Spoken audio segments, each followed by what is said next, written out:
Will we see coaching changes this week, or does Sonny Dykes decide to run this thing back and hope for improvement in 2024? We'll talk about it next here on Locked On Horned Frogs.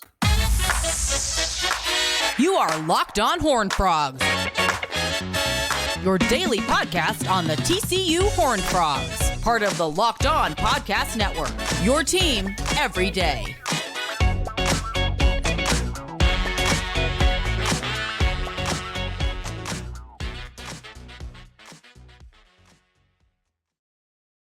Locked On Horned Frogs, your team every day. Subscribe on Spotify, Apple Podcasts, also on the YouTube channel. Thank you for listening or watching the show. I'm recording this on Monday morning, so let's talk about timeline first. There have been no coaching changes that have been made as of yet. If you missed it, TCU played on Friday. I doubt you missed this, but if you missed the postgame recap, Frogs lose to Oklahoma 69-45. They finished the season 5-7. Their season is over. There's a chance that sometimes 5-7 teams make a bowl game based on academic progress reports.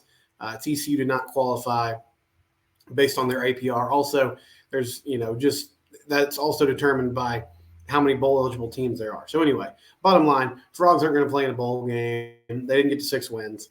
And so now the offseason starts. And it starts earlier than I think a lot of us thought before the year. But this is where we're at.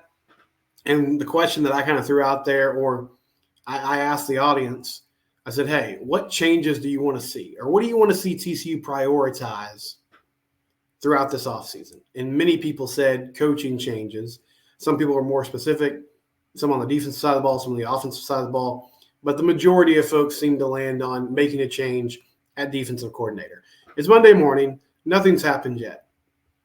I would say definitely if something doesn't go down by the end of the week, then we're probably looking at a situation where everyone stays together and they run this thing back. But I would even say by Tuesday or Wednesday, if we're not hearing anything, at least if there's no rumblings out of TCU's camp that something might be changing, then they're probably going to stay the course, which is not a popular decision. And they might make a move at special teams as well. Mark Tramadol had a tough year. Brian Capers mentioned that in the post-game show. It's like nobody talks about the special teams.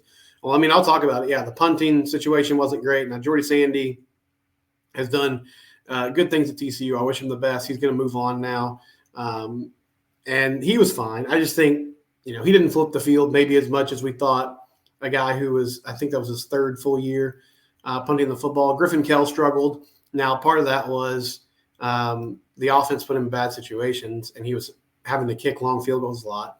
But he struggled. The kick return game was really bad. Major Everhart had a big, long kick return against Colorado this year, but that was really it. And there were so many times where they would take the ball to the end zone and only get to the 15 or 16-yard line. I remember a play I had circled that I didn't even get to because TCU ended up winning the game and it didn't matter that much. But before halftime against Baylor, there was 51 seconds left, and he brought the ball to the end zone, and he got to the 23-yard line. And so you lost 2 yards of field position and you wasted 8 seconds of the clock on a possession where time was precious. And it was just like, man, that's not great. So, yeah, special teams was a mess this season. Maybe they'll make a move there. But I was kind of emotional after that game. And my thought was I feel like it's time to move on at defensive coordinator. And sitting here on Monday morning, I still feel that way. Now, let me make a few things clear, just put some caveats in here. Letting people go stinks. It's easy for me to sit here and say this. I know it's really hard for Sonny to make these decisions. He has relationships with these coaches. He has to think about their families. I totally get that, right? Joe Gillespie seems like a really good dude. I think he's a good coach. He did a nice job at Tulsa. I think last season TCU's defense was relative to expectations was pretty solid.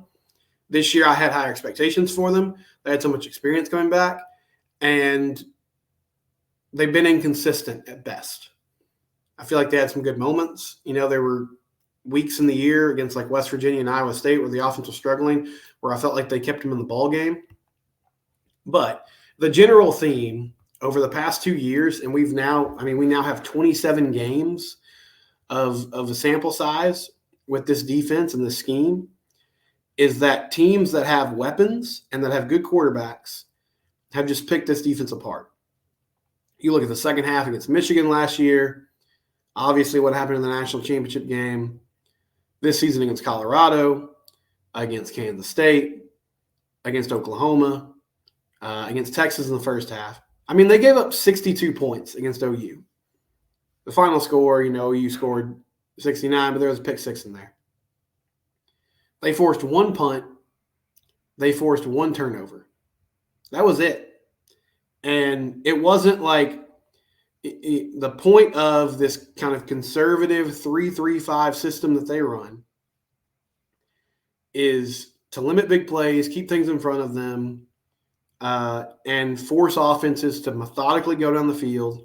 And the hope is that most offenses can't execute 10, 12, 15 play drives.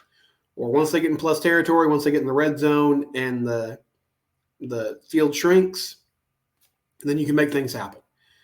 TCU wasn't good in the red zone this year. And, I mean, in this game against Oklahoma and in other games this year, they had huge pass plays over the top, just over and over again. And a lot of it was due to the fact that TCU was bringing, 3 to 4 rushers. They weren't getting home. They weren't getting the quarterback. They weren't even really pressuring Dylan Gabriel. Dylan Gabriel had all day to, assess the defense, make throws, make decisions, go through his progressions.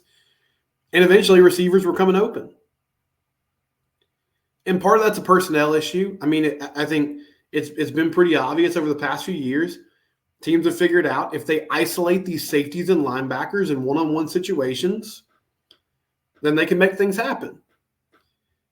But if it's a personnel issue, I think my question would be, why have we not seen some change up in the rotations? Like, why have we not seen some of these younger players get some run, whether that be in the secondary, at the safety spot, or on the D line?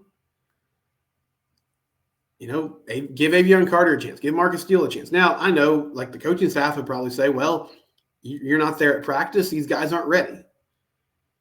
But, I mean, when you're giving up 6, 7, 10 yards of play, how much worse can it be? And if you're not going to make an adjustment in personnel, then why are you not making an adjustment with what you're doing scheme-wise? Like in that game against Oklahoma, if you're playing this conservative style and you're limiting how many people you're bringing on the pass rush because you want to, stay back and cover, well, if you're giving up big plays, why are you not at least starting to heat Gabriel up? Like, bring some pressure, change up some looks, do something to give this, this offense something to think about. And yeah, the D-line wasn't as good this year. They really missed Dylan Horton. But having 4 down linemen is not just some magic pill to make your defense great. But you have to be more aggressive. You have to find a way to speed up the quarterback's progressions, his reads, force some bad throws. Even if you're not sacking him, get him outside the pocket. Force him to make plays off balance or off schedule. And just over and over again, they didn't do this. I saw this chart. Now, this was before the Oklahoma game. So these stats that have been compiled by Cody Alexander from Pro Football Focus, they do not include the Oklahoma game. I just want to make that caveat clear. But he has charted Power 5 teams, every Power 5 team in the country, where they're at. And there's a lot of different things that he charts, but one is blitz percentage. The percentage of snaps that teams are bringing pressure. TCU brought pressure this season, going into the OU game, on 18.6% of snaps. So they're bringing 8 extra rushers on 18% of their snaps. That was the second lowest percentage in the Power 5. The only university that didn't bring pressure more than TCU was Northwestern at 17.5%. And it wasn't only that. He broke down, they weren't bringing pressure. They also weren't bringing simulated pressure, which means you're acting like you're going to bring a blitz, but then you back off. They only did that 3.7% of the time. They only ran stunts on 10% of their snaps this year. Stunts meaning, twist, different things with the defensive linemen where you're moving them around, trying to confuse offensive linemen. And I get part of that. You only got 3 down linemen. You have them a little more spread out in the, across the line. Like it's harder to do some different things like that. But the key here is you're only bringing pressure 18% of the time. You're not simulating pressure. You're not running stunts. Offenses know what you're going to do. And I'm sure when they're watching film throughout the week, they're thinking to themselves, okay, we can drop things, we can diagram things, we can run plays this week that are slow developing, double moves, wheel routes, crossers, and we can spread this team out. We can still isolate them in some favorable matchups, and we can allow our receivers to run long developing routes that force, safeties and corners to really be locked down in coverage for 4 to 5 seconds at a time. Now, listen, bringing pressure is not like Baylor brought pressure 37% of the time, which is higher in the Power 5. And it wasn't like their defense was great. But it's pretty obvious that teams have TCU figured out and what they're going to do. And so unless Joe Gillespie is going to make some significant changes, whether that be personnel-wise or scheme-wise, I just don't see a path forward here. It feels like the book is out with what TCU wants to do on defense. And I don't feel like you can continue to go down this direction. When we come back, which players are TCU going to have to re-recruit the most this offseason? I'll explain here on Locked On Horned Frogs. Let's talk about the Gametime app. The Gametime app is the best place to get tickets. If you're wondering, man, I need tickets to a music, like a concert. I need tickets to a theater production, a sporting event, TCU basketball, Mavs game. Download the Gametime app. It's super easy to use. You don't have to worry about buying tickets. It's fast, just a couple taps of a button, and you'll have your tickets. They go right there to your phone. They have killer last-minute deals, all-in prices. One of my favorite things they do, you get to see a picture of exactly what your view is going to be from your seat. So you can look there and be like, okay, this is what it's going to look like when I sit down. I'll have this view of the stage or this view of the field. It's fantastic. Gametime app makes it super easy. Use the code LOCKEDONCOLLEGE for $20 off your first purchase. So download it today. Use that code LOCKEDONCOLLEGE for $20 off your first purchase. They don't have a bunch of hidden fees. They make it easy for you. They have last-minute deals, flash sales. Gametime app, best place to buy tickets. They make it easy for you. Download the Gametime app today. In today's world of college football, recruiting is not just about adding to your roster. Now, you have to do that in the high school ranks. You have to do that in the transfer portal, and TCU is working on that. Early signing day is coming fast, and we'll have coverage of that. But one huge thing in the world of the transfer portal now, and with coaching changes and everything that goes down, is you have to re-recruit players. And that's another calculus you have to make if you're going to make coaching staff changes, right? Like if you're going to change things up at offense coordinator, defense coordinator, you have to factor in like, okay, we could lose some guys, right? Probably going to lose some current players. Good chance we lose some high school commits who thought they were going to play for a certain coach. That's another thing you have to factor in. These are all parts of the decision. But in today's day and age, and this is one thing that really frustrates coaches, you're always having to keep your players engaged, see where they're at, see what they're feeling, and try to get them back on the roster. And there's going to be some attrition. We're going to see some people bolt for the transfer portal this offseason. I don't know who. There will probably be some big names, or at least some names that you're like, man, I thought this player could contribute for us next year. That's a bummer. But which players on this roster currently are imperative to keep? I came up with 3. And it starts with Monty Bailey. Now, Amani's got a decision to make because he could also go the NFL route if he wants to. But I'm really talking about just keeping him out of the portal. And just so everybody knows, I feel like I've made this clear before, but this is not me reporting anything. I'm not saying these guys are not happy. I'm not saying they're going to go. This is just if we're talking about the players on the current roster, who you need to make sure you keep intact, these are the guys. This is not a ranking of like who I think is most likely to leave. It's a ranking of importance on the team and kind of where they stand and who you need to keep happy and just on the roster, right? Amani had a really good season. 1,200 yards, 1,209 yards, 8 touchdowns, average 5 yards a carry. And, I mean, that was with an offensive line that struggled for a lot of the year. He has a great burst, good explosiveness. And I thought he grew a lot in certain areas as an all-around running back. I feel like he got a lot better at blitz pickups, pass protection. That was one thing in the Oklahoma game that stood out to me. Just watching him, I was like, man, he's gotten so much better at stepping up in the pocket, taking on a defensive lineman or taking on a linebacker that's coming, his way and giving Josh Hoover extra time to make plays. As the year went on, the offensive line struggled in run blocking, and they sort of got away from running the ball in general. But I still thought this offense was at its best when they were running the football downhill with Monty Bailey. And in the Baylor game and in the Oklahoma game, we saw them kind of get back to that, churning out yards on the ground again, running against a light box, finding ways to make it happen. He was one of the few players this year that lived up to expectations from start to finish. He was great in the Colorado game. He really carried the team against Houston in the second half against SMU.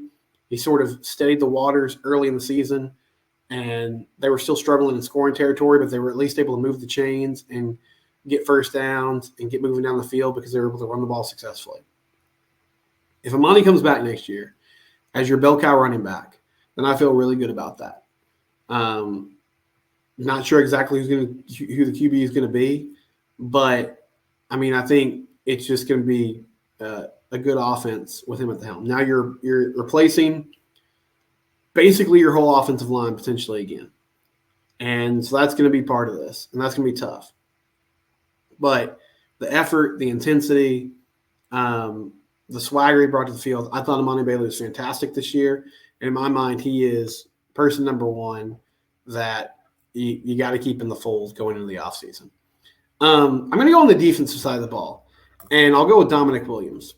Now, I feel like there's a couple foundational pieces on this defense that I like going into next year, but Dominic was the one that stood out to me that if you lost him, it would just be a huge blow. You're already pretty thin at the D-line position. I think, you got some young guys you're excited about, but you need that big man in the middle. Whether you're running a 3-3-5 or if you adjust to something else, interior pressure is the best way to just blow up an offense. We saw what Texas has done with Byron Murphy and Devondre Sweat this season, and their ability to get to the quarterback and blow up run plays.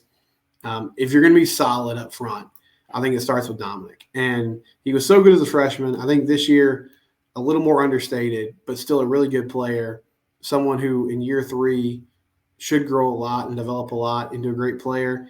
And you have to have that anchor of the D-line. You have to have that anchor in the middle of the defense. If teams can just run up the middle on you, then there's not a lot you can do. And teams have had success running, outside the tackles, behind the guard and tackle, but up front, kind of in the middle of that defense, they've been pretty salty the last 2 years. And it's been in large part because of that nose tackle and Dominic Williams. And he's done a fantastic job. The final player that I'm going to talk about, and I went back and forth on this. It was between Savion Williams and Josh Hoover. And I love Savion. I think especially as the year went on, he came into his own and he started to, find himself a little bit. He runs with an intensity and anger that I like. They started giving him some quick passes where he was able to get things going. He was able to get the vertical passing game kick-started a little bit once Josh Hoover took over. But ultimately, I mean, as good as he is a wide receiver, and I want to keep him, I think the more important position here is quarterback. And so I went with Josh Hoover. Now, I've said this before. I feel like TCU is going to be dancing, kind of a delicate dance or walking a tightrope this offseason at the QB position. Because Josh was solid this year in relief of Chandler Morris. I thought he did some really good things. I think his ceiling's high. But even if you're not buying into the idea that he's the dude next year, if he left, that quarterback room gets really thin. Because at that point, you're talking about Haas Haney. I guess we'll see what Chandler Morris decides to do. Now, if Josh decided to leave for whatever reason, which, again, I'm not saying that's happening. I'm just talking about guys that are really important to keep in the fold going into next year. Then at that point, TCU would also become a really popular destination for a transfer quarterback because you think there would be opportunity. I love Haas Haney. I think he's going to be a fantastic player for TCU. I know my guy Jesus has been like, he can start immediately. And he mentioned Trevor Lawrence, which, yeah, Trevor Lawrence came in and started. Now, I will say this. Trevor Lawrence didn't start the season as their starter. He traded snaps with Kelly Bryant. And finally, after game 3 or 4 of the season in 2018, Kelly Bryant decided he was going to redshirt and hit the transfer portal. And he was really the first guy kind of in this new era of college football that did that. And he made a lot of waves. But he sort of saw the writing on the wall. But Trevor Lawrence also had a great offensive line. He had 5-star running backs and receivers he was playing with. I mean, Haas is going to come in a situation where if he has to start immediately, he's probably going to be behind kind of a patchwork O-line unless they can make this thing work in the portal. And I think he'll have weapons on the outside, but I just don't feel like that's going to set him up to succeed as much as you would want. And so in my mind, you know, keeping Josh is really important, even if you don't think he should be the guy to beat going into the season. But I feel like he's at least earned the right to be the incumbent, and hopefully they can bring in somebody that pushes him and competes with him. But you have to have QB depth, and I think it's the hardest thing for coaches to do now with roster management because there's only one guy that plays, and if you're not playing, everybody's looking to get out of there and find the next opportunity. And so TCU is going to have to work hard to make sure that, you know, they communicate that they believe in him and they think he can be the guy moving forward. Coming up, let's talk some basketball. Men's and women's basketball, they're still undefeated. The women had a few wins over the weekend. We'll discuss that. And the men play tonight against Houston Baptist. That's all coming up here on Locked On Horned Frogs. FanDuel, they are the place to go when it comes to betting in the NFL. NFL weekend, it feels like it never stops, right? We got a game tonight, Bears and Vikings. Game came up on Thursday. I think the Cowboys play on Thursday. And FanDuel still has this amazing deal going on right now. If you go to FanDuel.com/lockedon, make a $5 moneyline bet. And if you hit, you get $150 in bonus bets. That's $150 in exchange for one winning $5 bet. That's a really good deal. Again, that's FanDuel.com/lockedon. FanDuel, they are official betting partner of the NFL. They're kicking off this NFL season with this amazing deal. FanDuel.com/lockedon. You can also download their app. It's easy to use. One $5 moneyline bet, get up to $150 in bonus bets that you can then go make some serious money. FanDuel.com/lockedon. FanDuel, proud sponsor of the Locked On Network. TCU men's and women's basketball, both teams are still undefeated. The women went to a tournament in St. Petersburg over the weekend. They beat UTEP on Thanksgiving Day, 85-56. And then they beat Nebraska on Saturday. And that was their first Power 5 win of the season. They beat the Cornhuskers 88-81 and continue to roll on and be an undefeated team. And Nebraska, they weren't ranked, but their schedule coming in was pretty impressive. Their only loss was to Creighton, who is ranked on the season. So Mark Campbell doing a great job. They're 7-0. He's got these transfers, Jaden Owens, Sedona Prince, Madison Connor, the three-point shooter from Arizona, who's been leading the team in scoring most nights. It feels like this is a talented group that can make a run in the Big 12. They'll return to action on Friday when they play Tulsa. And then they've only got 4 more non-conference games before conference starts on December 30th. So still some time. Still got about a month until conference play starts. They're not super deep. I mean, it's really like they're starting 5 and a few people off the bench, but they can score. They play aggressively on defense. They spread the floor. They got shooters. They're a fun team to watch. And I think if they win against Tulsa on Friday, they'll match their win total from the previous year. But they've overhauled this roster completely, and so far it's paying off in a big way. They look like they have chemistry. Now, the Big 12 this year in women's basketball looks to be stacked. I mean, Texas and Baylor are always solid. They look salty again this year. Oklahoma and Oklahoma State are good. Kansas State beat number 2 Iowa, which was a huge win. And Jeff Mittie, the former TCU coach, has them rolling along, and he's done a great job with that program. So there's a lot of good teams in the Big 12. But if you can stay kind of in the top half of that league, with the good RPI you should have, I think there's a chance for this team to make the tournament, which would be an incredible turnaround. But they've got shooters. They've got, with Owens, they've got a floor general who can handle the ball, get the ball to playmakers, and make things happen. So the TCU women continue to roll along. The men, they play tonight against Houston Christian, and they look to stay undefeated. Last game was last Tuesday when they beat Alcorn State 93-74.